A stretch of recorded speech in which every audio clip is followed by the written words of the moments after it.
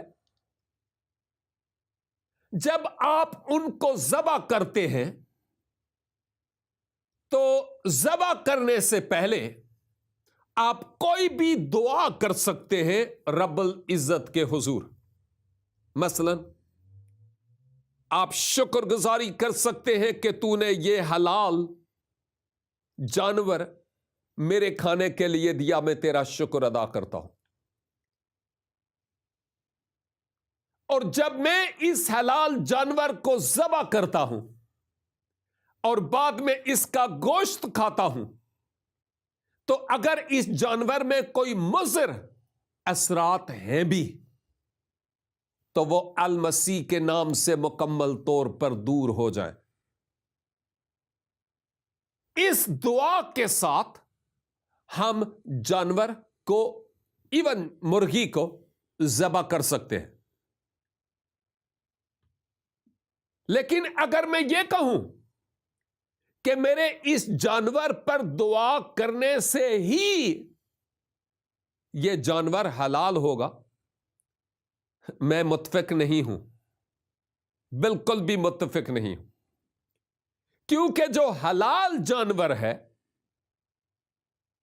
اس پر کچھ پڑا جائے یا نہ پڑا جائے وہ حلال ہی ہوگا۔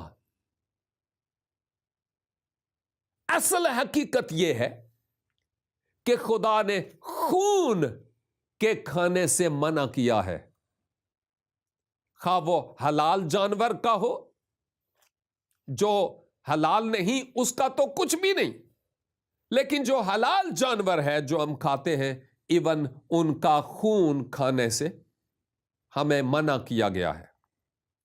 مثلا اگر میں استثناء کی کتاب دیکھتا ہوں 12 باب میں، احبار 11 باب اور اس کا 17 باب، پھر اس کے بعد رسولوں کے اعمال اور اس کا 15 باب اور اس کی 29 آیت سے تو ہمیں واضح طور پر پتہ چلتا ہے کہ ایسے جانور جن کا خون نہ نکالا گیا ہو، ذبح نہ کیے گئے ہو، گلے گھونٹے ہوئے، ان جانوروں کا گوشت نہیں کھانا، اور ایون ان کا لہو بھی، ایون حلال کا بھی لہو، خون نہیں کھانا، اس لیے کہ خون یہ ہماری جانوں کے لیے نقصان دہ ہو سکتا ہے، اسی لیے خدا نے منع کیا۔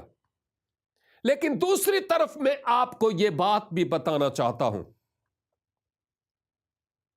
کہ اصل میں جو ذبح کرنے کے پیچھے کنسپٹ ہے، جو تصور ہے، وہ یہ ہے کہ جانور کو کسی ایسی جگہ سے ذبح کیا جائے کہ اس کا سارا خون گویا نچوڑا جائے، نکال دیا جائے، تاکہ خون کسی بھی صورت سے کھایا نہ جائے۔ حلال جانور کے ذبح کرنے کے پیچھے ایک خاص کنسپٹ ہے، ایک خاص تصور ہے، اور وہ یہ ہے کہ اس کو اس طور پر ذبح کیا جائے کہ اس کا پورا خون نکل آئے۔ اسی لیے یہ جو گردن ہے، جانور کو گردن پر چھری پھیر کر حلال کیا جاتا ہے، ذبح کیا جاتا ہے۔ حلال سے مراد ذبح کیا جانا، تاکہ اس کا سارا خون نکل جائے اور پھر اس جانور کا گوشت کھانے کے لائق ہو، خون نکل جائے۔ یاد رکھیے کہ خدا نے یہ حلال جانور ہمیں دیے ہیں، اور صاف ظاہر ہے ہم ذبح بھی اس کو کریں گے جو حلال ہوگا۔ جو حلال نہیں اس کو تو ہم ذبح بھی نہیں کریں گے۔ خدا نے جس جانور کو ہمیں کھانے کے لیے دیا ہے، ہم اسی کے گلے پر چھری پھیریں گے تاکہ اس کا سارا خون نکل جائے، اور اس کے بعد ہم پکائیں گے اور کھائیں گے بھی۔ اب اگر میں یہ کہوں کہ حلال جانور جس کو خدا نے حلال کر دیا، میری دعا کے سبب سے وہ حلال ہوگا، تو بابا وہ تو آلریڈی حلال ہے۔ جو جانور آلریڈی حلال ہے اس کے لیے چاہو تو کچھ بھی نہ پڑھو، چاہو تو رب العزت کے حضور شکر گزاری کرو کہ تو نے میری بہتری کے لیے اور میرے جسم و جان کی صحت کے لیے یہ حیوانات مجھے دیے ہیں کہ میں ان کے گوشت کو کھا سکوں، اور تو نے ان کو حلال کیا ہے، میں ان کو لیتا ہوں۔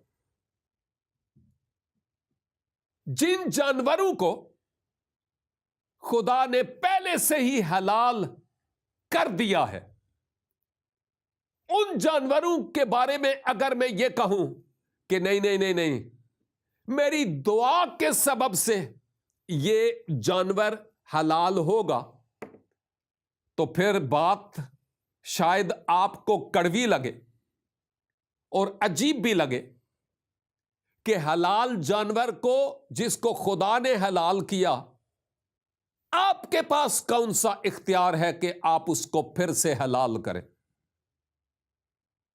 دعا کریں، شکر گزاری کریں، لیکن کوئی مخصوص ایک رٹی رٹائی دعا نہیں ہے جو کی جائے اور پھر اس کو ذبح کیا جائے۔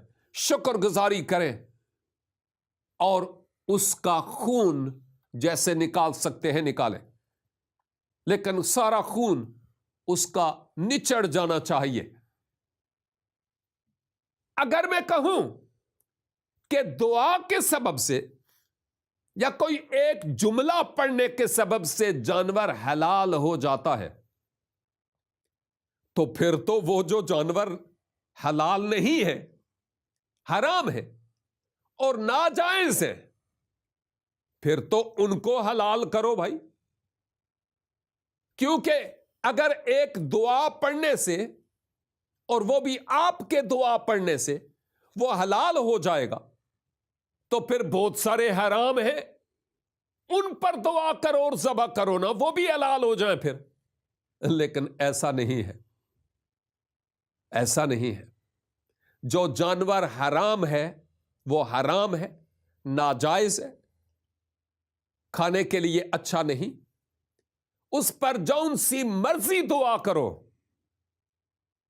یہ خدا کے حکم کی نافرمانی ہوگی۔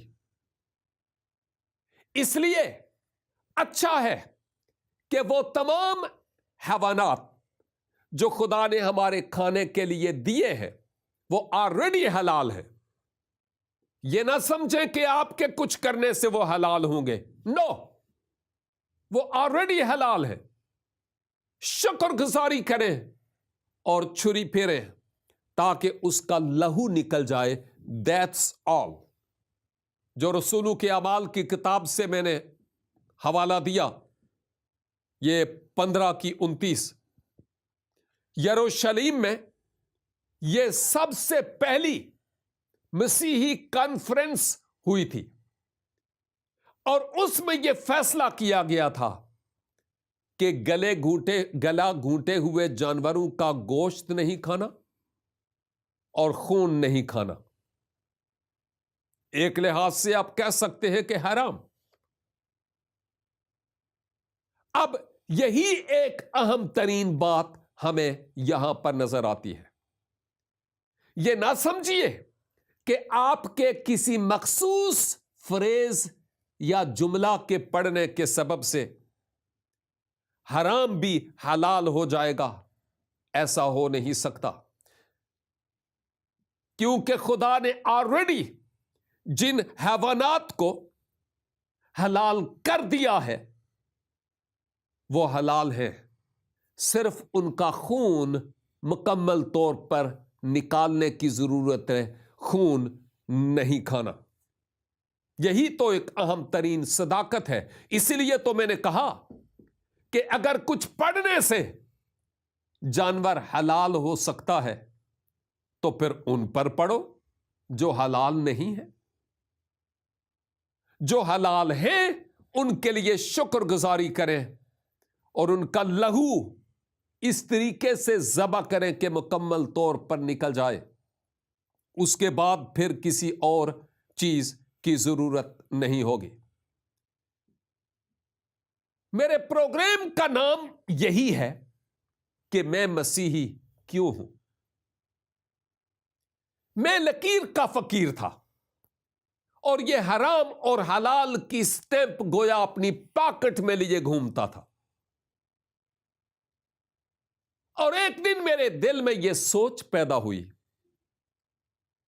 کہ جن جانوروں کو خدا نے آلریڈی حلال کہہ دیا ہے، میں کون ہوتا ہوں ان پر اپنی طرف سے اضافی طور پر کچھ پڑھ کر ان کو حلال کرنے کی، کیونکہ وہ آلریڈی حلال ہے. چونکہ میں خدا کا ہوں اس لیے میں چھوٹی سی یہ دعا ضرور کروں گا، اور ضروری نہیں کہ ہر بار جب میں مرغی ذبح کروں تو ایک ہی طرح کی دعا کروں. میرے الفاظ، میرے جملے بدل سکتے ہیں. شکر گزاری کرتے ہوئے میں ان جانوروں کو ذبح کر سکتا ہوں تاکہ ان کا خون میں نہ کھاؤں، لیکن خون تو نہیں لیکن گوشت کھانے والا ہو سکوں. میرے کہنے کا مطلب یہ ہے کہ آئیں ہم یہ حرام اور حلال کی جو تمیز خود لیے بیٹھے ہیں اس کے مطابق تورات کی 3 کتاب احبار 11 کو دیکھیں کہ کون سے حیوانات کا ہمیں گوشت کھانا چاہیے اور کون سے حیوانات کا نہیں. آپ کے پاس اپنی شریعت نہیں ہے، یہ شریعت آپ نے ہم سے ہی لی ہے. اس شریعت کو لیں اور پھر دیکھیں کہ کون سے جانور کا گوشت کھا سکتے ہیں اور کس کا نہیں. اور اس کے بعد اگر بہت ہی دل کرتا ہے تو اچھا ہوگا، بری بات نہیں ہے.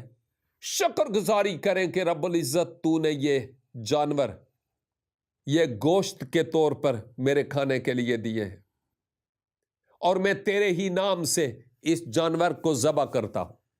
شکر گزاری کرتے ہوئے ذبح کریں، خون نکالیں، گوشت کھائیں. لیکن یہ انہی جانوروں کی بات ہے جن کو کھانا جائز قرار دیا گیا. جن کو جائز نہیں قرار دیا گیا ان پر کچھ پڑھیں یا نہ پڑھیں، بھلے کچھ پڑھ بھی لیں تو کوئی فرق نہیں پڑے گا، کیونکہ خدا نے پہلے ہی کہہ دیا کہ ان کا گوشت نہیں کھانا۔ لیکن دوسری طرف میں اکثر اوقات یہ سوچتا ہوں کہ ہم جانوروں کے گوشت کھانے اور نہ کھانے کی بابت تو اکثر سوچتے ہیں کہ مجھے کس جانور کا گوشت کھانا چاہیے اور کس جانور کا نہیں۔ دوسری طرف ہم کتنے ایسے حرام کام ہیں جو ہم کرتے ہیں اور اس وقت ہم نہیں سوچتے کہ یہ حرام ہے، یہ حلال نہیں ہے، یہ جائز نہیں ہے، لیکن اس کے باوجود وہ حرام کھاتے ہیں۔ گزرے ہفتے میں نے رشوت کھانے کی بات کی تھی، یہ حرام نہیں ہے کیا؟ دوسروں کا حق مارنا حلال ہے کیا؟ قتل و غارت کرنا حلال ہے؟ نو۔ بے شمار ایسے کام ہم کرتے ہیں جو حرام ہیں، اس وقت نہیں سوچتے کہ یہ مجھے کرنا چاہیے یا نہیں، لیکن کھانے پینے کے وقت ہم نے ٹھپے لگائے ہوئے ہیں کھانے پینے کی چیزوں پر بھی، ایون ہمارے سائن بورڈز پر بھی، کہ حلال چیز یہاں پر ملتی ہے۔ 10 ایتھوں کڑی شے مل دی ہے، حلال یا حرام؟ یہاں سے کون سے الفاظ نکلتے ہیں، حرام یا حلال؟ ہمارے افعال، ہماری آنکھ، ہماری زبان، ہمارے کان، ہمارے ذہن، ہمارے دل میں جو خیال پیدا ہوتے ہیں وہ حرام ہیں یا حلال ہیں؟ ذرا سوچنے سے تعلق رکھتی ہیں یہ باتیں۔ اسی لیے میرے عزیزو، میں آپ کی خدمت میں بارہا بار عرض کرتا ہوں کہ یہ حرام اور حلال کے پیچھے جو خدا کنسپٹ دے رہا ہے اس کو ملحوظ خاطر رکھیں۔ میرے عزیز بھائیوں اور بہنوں، آپ نے آج اس حرام اور حلال کی تمیز کے تعلق سے خوب سیکھا ہے، اور اب پتہ چل گیا کہ میں مسیحی کیوں ہوں۔ یہی اس کے پیچھے سبب ہے کہ دو رنگی چال نہیں چلتا۔ آپ کے لیے بھی یہ ایک خوبصورت موقع ہے کہ ان تھاٹس کو لیں، ان پر سوچیں اور انتظار کریں میرے نیکسٹ پروگرام کا کہ میں مسیحی کیوں ہوں۔